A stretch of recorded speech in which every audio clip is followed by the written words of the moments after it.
Daddy ఏం చేస్తున్నావు? నేను ఈరోజు స్కూల్కి పోను డాడీ. ఆ పిజ్జా ముక్క తిను.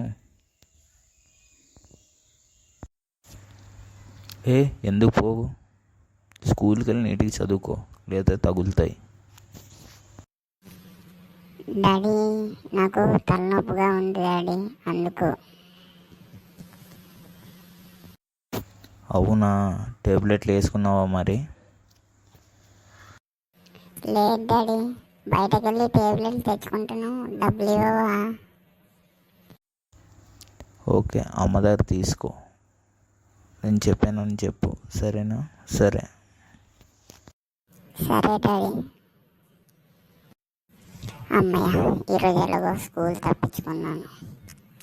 అర్జెంటుగా అమ్మ దగ్గరికి వెళ్ళి డబ్బులు అడుక్కొని ఏమైనా తినేయాలి కొనుక్కొని. బండి గడికి ఫోన్ చేయాలి, ఆడెక్కడున్నాడో ఏంటో.